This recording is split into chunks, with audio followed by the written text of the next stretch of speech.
Hey everyone, Ekman here with another video, and we just got the announcement of the new restrictions for the OP12 meta of the English version of the One Piece card game. And normally we do these weekly power rankings based off of it, and we still are, though this week is a little bit different. So the players and the team at TCG Matchmaking are using the new restriction list, but this is based off 24 hours of data with those new restrictions. So it's a little bit different. This is obviously way more volatile than normal, but this will just be kind of a sneak peek for the first kind of little bit of this meta. And then I think next week I would probably call this like week 1 of OP12. It's been really weird, like, right? It's just been like dragging along of like, what is the actual format that we're getting for this meta? And now we finally have it. So we're going to go over the power rankings. We're going to look at the leaders, kind of matchup charts, and then the individual kind of deck list for the highest win rate as well. So if you guys want any of these deck lists, you can find them on my website, Eggman Events, which is linked in the description. Again, shout outs to the TCG Matchmaking team for doing this too. I would not be able to make this video without them. And yeah, let's just jump on into it. So for the first part, we do have the power rankings here. So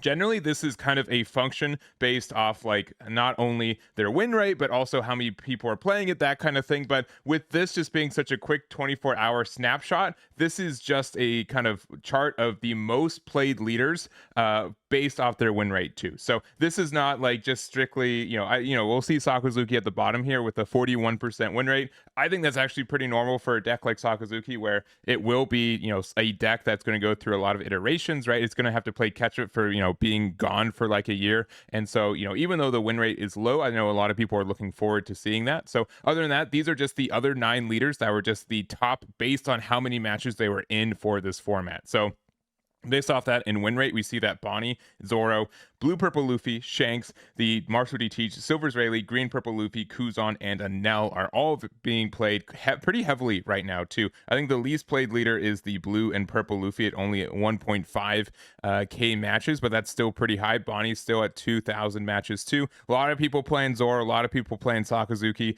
and also I'm a little surprised by how many people are playing Anel as well. That's been doing pretty well. So just generally win rates, right? But a lot of the decks that are being played are doing well as well. So only one, which is Sakazuki's, having like a negative win rate, which is interesting to see. So we also do have the matchup chart here as well, and this is pretty preliminary, right? You can get some ideas for what's going to be doing well. I think that Zoro is really in a great spot, though. I know a lot of people are on it. The rough matchups for it, though, are Anel and Eustace Kid, both of these yellow decks that are able to heal and also just have like this. It's really difficult to just end the game against them, which is pretty good. So other than that, Silver's is like a little bit negative. Kuzan's about 50-50, but you do have a really good matchup into Sakazuki. You have a good matchup into Green Purple Luffy, and a lot of just kind of other traditional decks that are around right now. So that's there. We do have Sakazuki with a lot of like minus matchups, but I think this is a deck that's going to grow and evolve over the next couple weeks. I'm not convinced that it's going to be like super duper tier 1 quite yet, but when this was released in Japan in OP05, right?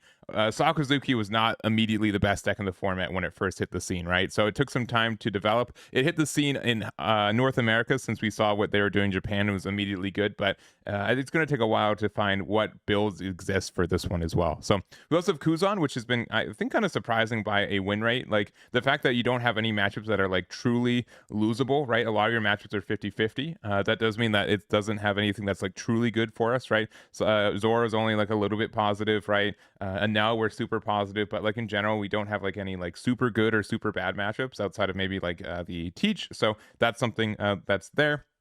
We do have the Silver Israeli, which I know a lot of people have been on. It does have a weirdly good matchup into Sakazuki right now, but I'm curious to see if that's going to continue to be the case. Anel and Eustace Kid also just being really good for being like defensive and make it difficult for you to really end the game. Green Purple Luffy still in a great spot, only really losing to Zoro and Silver's, just like some aggressive decks that are there. It's interesting to see also Bonnie with a 40% win rate, almost 40% for Luffy to win against it. So there's that. Anel does have like a lot of like good key winning matchups though, except for Teach has been really terrible, and Blue Purple Luffy, though I will think that Blue Purple Luffy will be less present, but Teach I think is going to be a bit more present than it was previously, so that's something to kind of dictate there.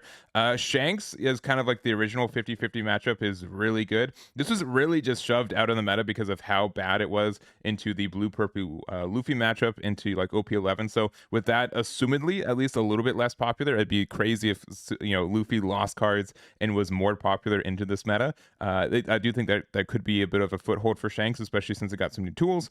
Bonnie's a great winner for this format too, only having some like mild, minor, like bad matchups, but just still everything's even or better for it. We've got Teach with a couple of bad matchups. We got Blue Purple Luffy, which I think is going to change like build wise a little bit, and then the Eustace Kid, which does have some key good matchups. Zoro specifically is really great, though it is have Bonnie's like the anti matchup for it too, so you do have to watch out. So just kind of some surface level. This is going to change a little bit throughout the meta too, but here is the post ban list leader matchup. So we're going to go over the top placing leaders. So these are the leaders that had the highest win rate in these ranked matches as well through this. So we're going to start off with Bonnie.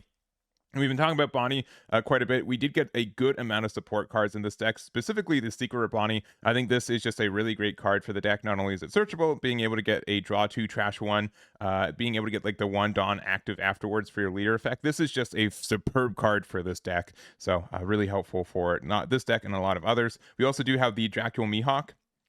This is something that can kind of like replace 8-drop Kid in some ways and use in conjunction with as well. Being able to play this for 8, but get 4 of your Dawn back active is amazing. This also works really well to play Mihawk for 8, get the 4 back.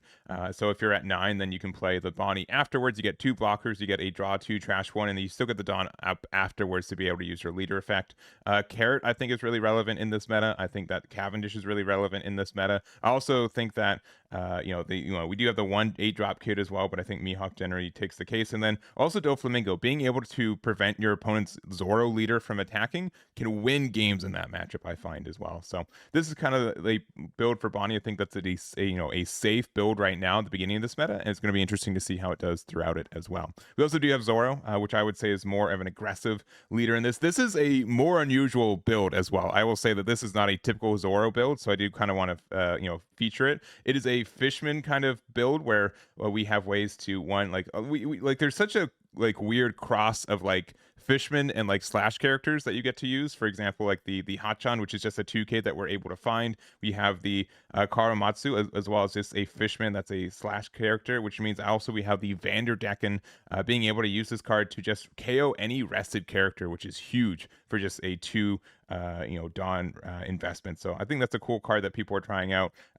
Ironically, no, Hody, our searcher for Hody, I think Hody this would be one of the weird cases where you could probably afford to play 1 copy of Hody or 2, just because you are able to get that additional Vanderdecken ability for it. But other than that, we do have some the Dead Man's Game, which is just kind of the replacement for Hody for a lot of players. There's the Paradise Waterfall for helping you get the restand, and then the Luffy is the man who will become the king of the pirates, which will be fantastic for helping your leader just attack more than once. So really interesting build. I think this is an interesting way to do it. I think that there is some more crossover with the Fishman package that I'm interested to see, and here's the build. But obviously not the more typical build of Zoro, but a cool one to kind of feature in this one. We also do have the Blue Purple Luffy, and generically it's you take out the 8-drop Katakuri, you take out the 9-drop Big Mom, you add in the Secret Rare Luffy and the 9-drop Mihawk, and you just are good to go, which I think is fine, right? It means that this deck in this build is more aggressive at being on the board, right? You don't get to go kind of infinite in the late game, which is fine. I think that was kind of the thing that really broke Blue Purple Luffy, was being able to just keep using your Linlins and then not having to worry about you losing life kind of issues. So I think this is an interesting way to build it. I really do like that Secret Rare Luffy. I think that's a card that's been a little bit undertuned. The fact that blue has a card with Rush that also has some removal associated with it is really, really strong too. We do have the general package. Otherwise, I think this is a pretty basic build for the first 24 hours, but I think that's understood where this is a deck that you take out the cards you can't use, you put in the ones you can use, and you know what, Blue Purple Luffy is still in a good spot. So I don't think this deck is dead in the water either. I do think that it does have to change up what it has to do, and it might be kind of more of where Red Purple Luffy was when it was viable, where man, at least I get to do some good pressure and stuff. But I am interested to see how this deck does in the long haul too. So there are just a lot of other good 8-drop, 9-drop blue and purple cards we can play. There's also the 9-drop Rush Luffy 2 that lets you get that card draw and a 10k rush. So I don't think you're out of options for this deck either, but I am curious to see what it kind of evolves into in the next couple weeks. So there it is. We also do have Shanks, which again is kind of more relevant right now. It did get its starter deck, which didn't really do anything in OP11, but we do have assumedly losing one of your worst matchups, at least at the same level, right? The fact that the blue purple Luffy will likely not be played at the same amount is really good for Shanks. We do have the new cards from again, the star decks, like the 9-cost Shanks, making your leader a 7k is really nice. We have the Uto, which is great, 2k. And we also have the 4-drop Shanks rare from the set as well. So blocker on your opponent's attack once per turn. You may trash 1 card from your hand, give it to one of your opponent's leaders or characters minus 2k power this turn. So being able to like have turn any of your cards into a 2k with this blocker is really, really good. I think it kind of outshines Lucky Roo, which generally is still a really good card. There are some matchups where this is like kind of stumps a lot of decks, especially like the Silver's Riley matchup where Lucky Roo is able to block an attack and KO something as well. But I think Shanks being able to just kind of convert your cards into like this additional minus 2000 is going to be good for it. So I really want to try this deck out a little bit more. I think it's going to be great. I think like in a kind of sense where I play like a lot of like the Marco leader, I think Shanks could probably be more defensive and kind of better than Marco is in this format, but I'm interested to see how it does as well. I know a lot of people are trying this deck out, and I'm sure it's going to be seeing more play in the next couple weeks. So there it is. Next up, we got Marshall D. Teach, and nothing has really changed with this one, which is not too crazy. The only big exception I've been seeing for this deck and a lot of other decks that run black is this Black Vortex. So counter, negate the effect of up to one of your opponent's leaders or character cards and give that card minus 4k power during this turn. So this is really great at being able to give a minus 4,000 to your opponent's leader. So this is like for Zoro specifically. It means that they can't attack more than once. Not only do they get the minus 4k during this turn, but also the fact that you can make it so their ability goes away. So I think there's a lot of decks where the ability is really important. If your opponent doesn't sequence correctly around Black Vortex, you can just kind of win by them losing their turn and by losing their leader effect. And I think that's something that's really strong for specifically this deck in general. So we do have also the trigger to negate something leader or character. So this could also get some weird effects where one, if your opponent doesn't sequence correctly, you can remove rush from a card so they can't attack anymore. Or if something has like an ability to restand. There's so many ways for like this card to kind of disrupt your opponent. So I think it makes sense for this deck and a lot of other black decks that might be viable in this format. So other than that, we do kind of have a sprinkling of the star deck cards that came out in OP11, right? We've got the Wolf as well as like the 6-drop Kuzan and the 7-drop Teach. I think this card has continued to be very, very good for the deck in general. Just being able to be in conjunction with like a Von Augur. So, Kuzan into Von Augur into Marshall D. Teach on 7 Dawn is really, really good. So I think that's a great way to get some removal and establish some board presence as well. So nothing too different, and here is Teach for that one. Next up, we got Silver's Rayleigh, and I know a lot of people just don't know how to feel about this deck. A lot of people are saying that, it's a winner for the ban list. A lot of people are saying, it's a loser from the ban list. They don't really know, and I'm kind of there with them. So this deck is still very aggressive. I think that compared to a lot of other kind of red aggressive decks, there's a little bit more sequencing importance, and also just like how you use your event cards as well. It's a deck that I think you need to run a couple reps to learn how it works. I've been saying like this is advanced Zoro too, which I hope is not like too reductive either, but it's kind of like the same cards that Zoro runs, but we have to be really focused on our sequencing and how we use our leader effect and everything else. So I do think that there are some great ways for this deck to end the game. Like we have the Zoro Rush card, but also Kid and Killer I think has been really strong for being able to push that last little bit of damage. We do also have the Gum Gum King Kong Gatling, being able to use this to get that extra boost as well. So something gets the plus 3,000. So you're spending 2 Dawn to get plus 3,000. But then also if your opponent has a character with 7k or more, something gets the plus 1k additionally for the turn. So being able to go like plus 4k for 2 Dawn is really, really good. And a lot of people will kind of be, I think, taken aback for it as well. So we also kind of have like the baby version of it too with the armament hockey, right? Being able to, color of arms hockey. I need to probably re-update the names of the hockey on the thing, because I'm just always I'm messing these up. But color of arms hockey, being able to use this to give something plus 2,000 plus 1,000, but then also attaching the Dawn, so you do get that little uptick as well. So other than that, I think this deck is still really good. I know a lot of people are playing it. I think it does have some like weird matchups just because of like how the deck is only running 4 costs or lower, but it's still really aggressive. And here is the build there.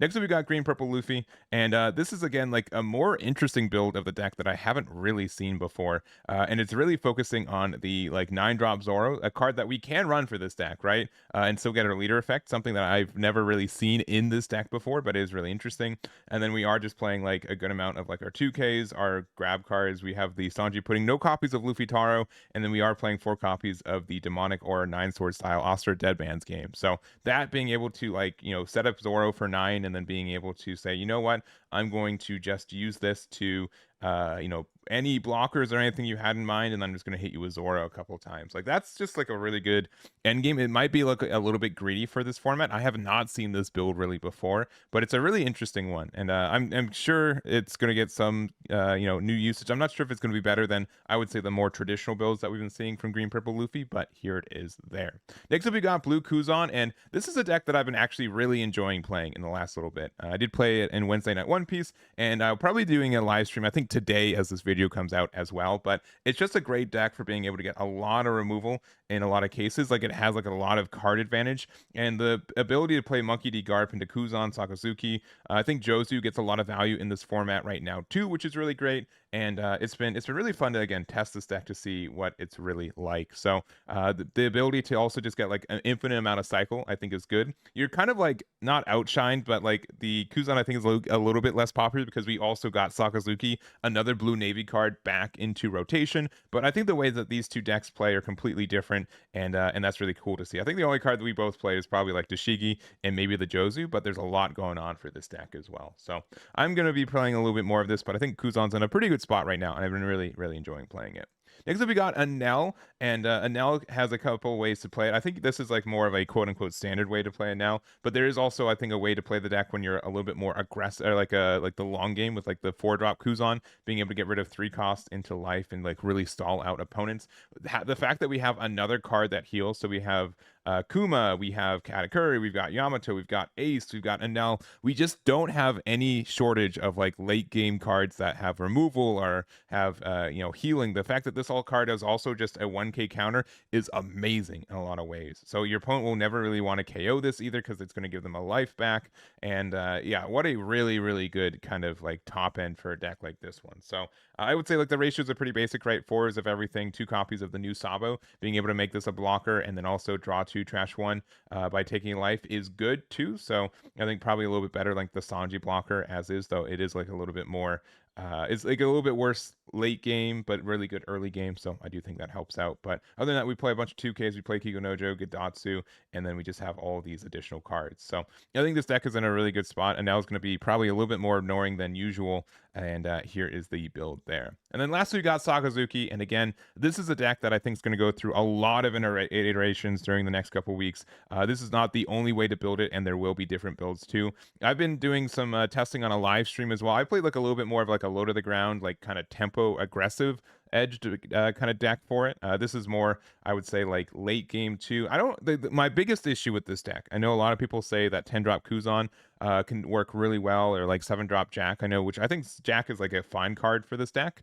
I think my biggest issue is that the deck is like really reliant on getting to the late game, and even though we're a blocker kind of heavy deck, like we can use Rebecca, it's really tough for Sakazuki, I think, to get to 10 Dawn safely because it is a 4-life leader in a meta that has a little bit more aggression running around, right? So that's going to be, I think, a little bit tougher for this deck in general. But I do think that there is going to be a way to build this, and I don't know if it's going to be like control-y, or if it's going to be like more just like remove attack kind of power. But I think that the deck is, people are going to be playing this deck. I'm looking forward to seeing what builds kind of come out of the woodworks too. So this is, I think, I did do some testing with this build specifically. I think this is a fine build just to get you back into knowing and remembering how to play Sakazuki. And then I think there will be some additional builds in the future as well. So here's the build here for Sakazuki. And that's going to be it for this one. I hope you guys enjoyed this video. Again, this is just kind of a sneak peek. We'll have, I think, a more solidified week 1 next week when we have more data and people are playing more and trying out new builds. But it's a really great time to be testing out this game right now. I think there's a lot of decks that are viable.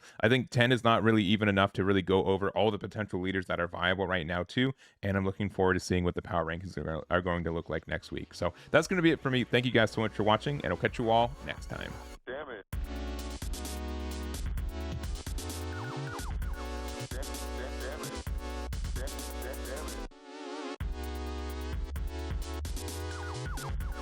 it.